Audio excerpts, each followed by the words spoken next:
Am I going to release a set of smart plans? That's a question I've been asked maybe 100 times. Well, I might have more questions than answers. The answer at this time is I'm not sure.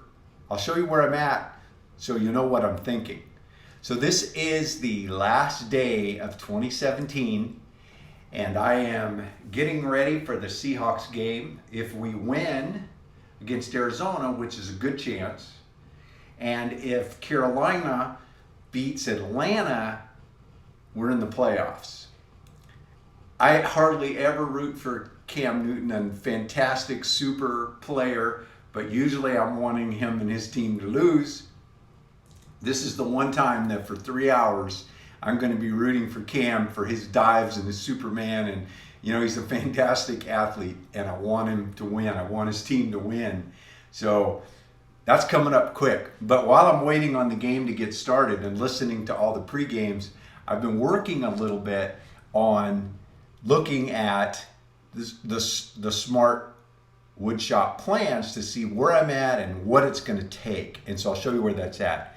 First off, here is the fresh look of the YouTube page that Chris has done. She's still working on it, but I really like it. I think she's going to be refreshing this banner often. She's going to be coming down when I'm working in the shop and taking iPhone shots and putting them up and keeping that kind of fresh. She's going to continue to work on these playlists.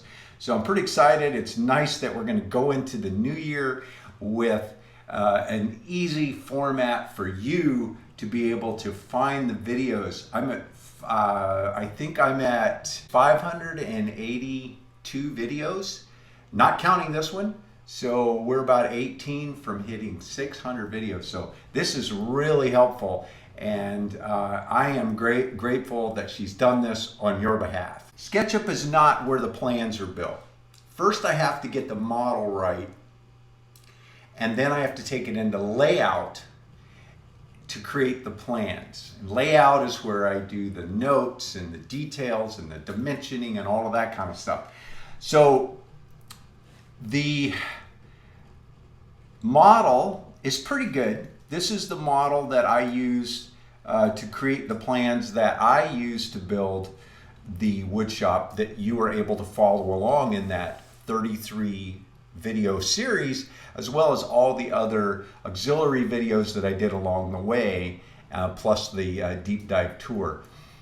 The problem with a plan for me and a plan for everybody else, if I put out a plan and it isn't clear and every question answered, I'm going to get hundreds or thousands of emails where, oh, what about this, what about that?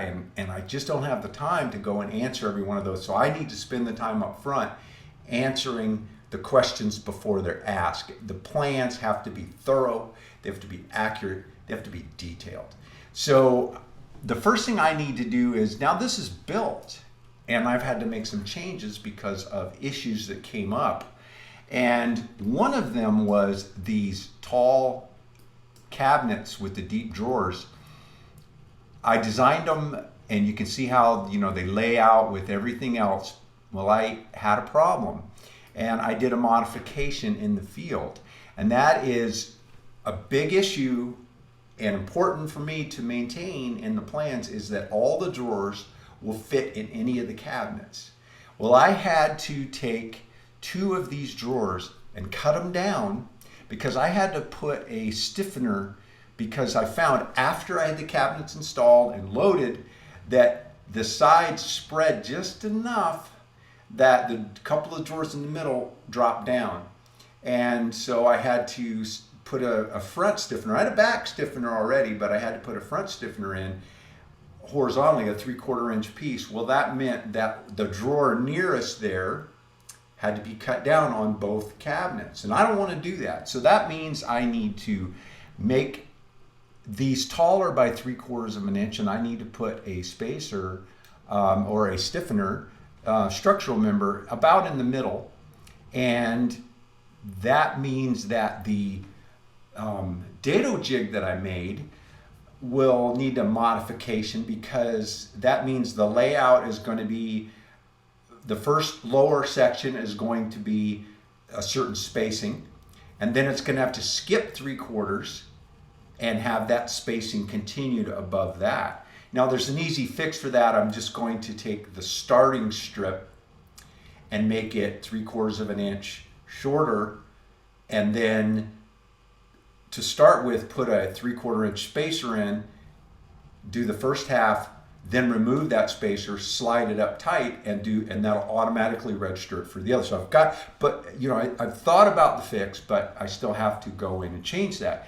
Plus, all of the tabs here that show like this one here, where this is the stuff that goes over to layout. This is going to change, and so all of those pages to do with every change I make will have to be changed as well. So at this point, I am estimating that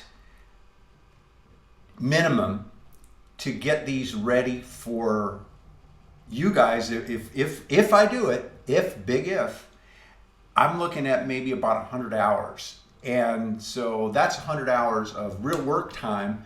I've got projects to do, and I've learned 2017, my full-time job was YouTube. YouTube is a full-time job. So everything else I'm doing, my photography and my construction projects, they're all secondary to YouTube, and that includes making these plans. And so if I decide, okay, I'm going to take on this project, that's something else that fills the schedule. And I don't know how soon I could get that 100 hours done. And I've also learned that if I don't do it consistently, then it takes longer, because when I go back to it, I have to figure out where I'm at and get my mind into it.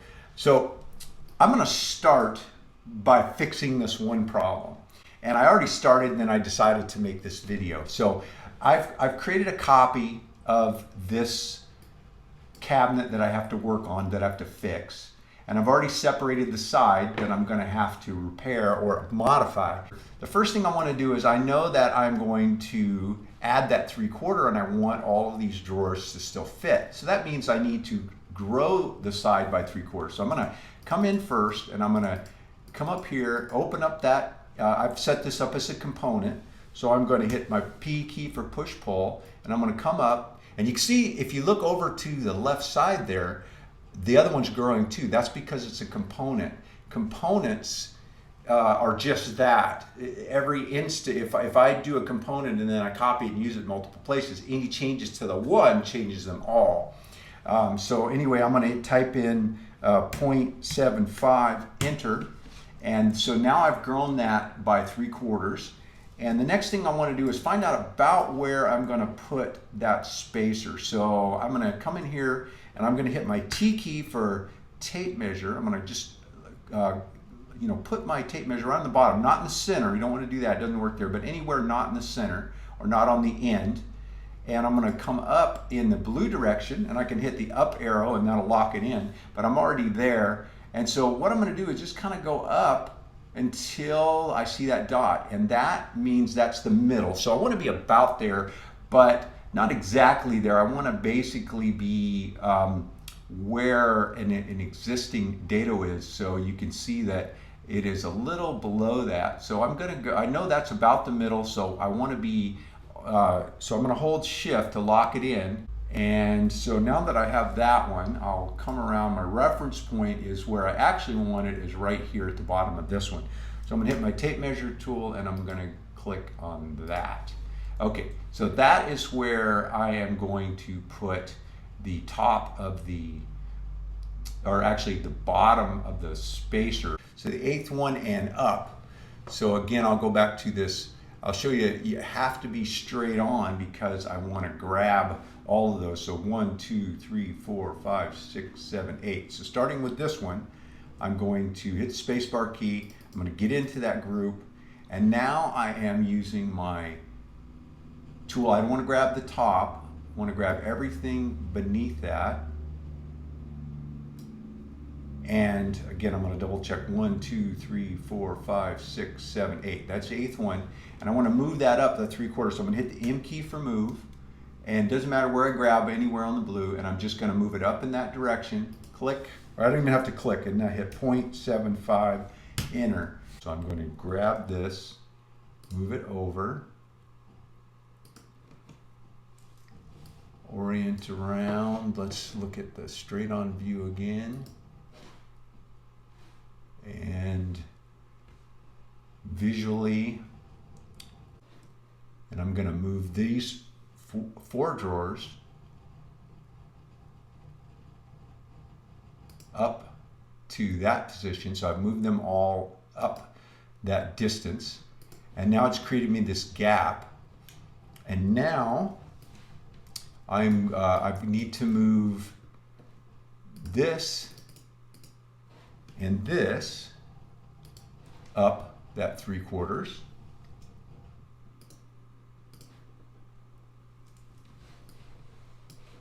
And that gives me the right spacing. Now I want to take this, just that,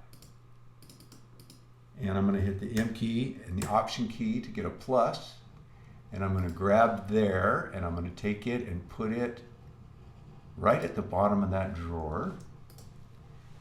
And I'm going to get rid of that guideline, and let's take a straight on look at it. Okay, so I don't know if I'm going to end up putting it there or there. I have to choose one or the other. And, you know, it isn't going to matter. Either way, it's going to stiffen it up. I think I did it kind of on the middle drawer before, so that's probably what I'll do. There'll be 3 below and 3 above. Well, no, either way I do it, it doesn't really matter. It's going to be 4 above or 3 above. But by doing this, I'm going to allow this cabinet to be stiff. So that's what I'm talking about. I've got that, I've got another cabinet I've got to modify, I've got to get all that done. Then I've got to go through all of those tabs, everything that's changed, and I've got to make sure all those adjustments are made. Then I've got to export all of that, the changes to layout, and then I've got to go in and basically ask questions is how I do it. I look at it and go, how do I build this? Not how do I know, because I've designed it all and I know what I'm doing, but if I were looking at this and didn't know, what do I need to say here? What dimensions need to be here? What notes and instructions need to be here? So I've got to go through all of that. So at minimum, about 100 hours. Now, I want to make it clear, Smart is not an update to Art. Smart is not a replacement for Art. The Art plans are going to continue to be available. They're different. Certainly the bones are here. This was the starting point. This is the evolution, if you will, but Art is still legitimate, and a lot of people have that size trailer, and the way I built the drawer, some people prefer that particular, using the screws for the stops rather than these little wood stops. Time tested and proven over multiple vehicles. So Art is going to continue to be available, and then when and if Smart finally makes it to market, then I will do a video and I will let you know they're up and make the announcement. And as I'm doing this modification and design stuff, I may drop in and do a couple more videos, more to sort of teach SketchUp, because that's another playlist. A lot of you ask for more info on SketchUp, and so as I'm, I'm not becoming SketchUp school, but basically just some real-world application of SketchUp. So I might use this as content for that. Well, sorry I didn't answer your question, but at least I'm thinking about it, and if I get time and can work on it. But in the meantime, Art is there and it's proven, and lots of you've used it. You've used it for different size trailers, you've used them for trucks, you've used them for vans, and you've used them for garage shops and even larger shops, because these ideas are modular and they work in any situation where you need tool organization and shop organization. Well, I'm not sure when this video is going to get published, but today is the last day of 2017 as I make it. So again, I hope that 2018 is healthy and prosperous for all of you. And I would also ask that you use this video comment section to give me some requests and ideas of what you would like me to do in 2018 with the YouTube channel. Now, A lot of you have asked for on-the-job stuff when I'm with Smart or Art and I'm doing stuff on the job. That is difficult for a number of reasons. Number one is privacy. I'm in somebody else's home and I'm making a video and you're seeing where they live, and I have to ask permission, and I have to actually get them to sign permission because I don't want to get in any trouble and create a problem. So that's a big issue. I work in a lot of high-end homes, in fact, almost exclusively. And so there's artwork and all kind of security things. And so it's a big ask for me to go and say, hey, can I make a video that I'm going to share with the world, to the public on YouTube? So that's difficult. Number two is schedules. I'm working, because I'm not doing new construction at this time, I'm doing remodels. I'm working in homes that people are living in. And as much as it's fun to work for them and they like the work I'm doing, they want me gone. They want the work done. They want to get back to life. And if I am shooting video, it is roughly 10 to 1. If I'm doing a minute's worth of work, it takes 10 minutes to do that work because of moving cameras and talking and things like that.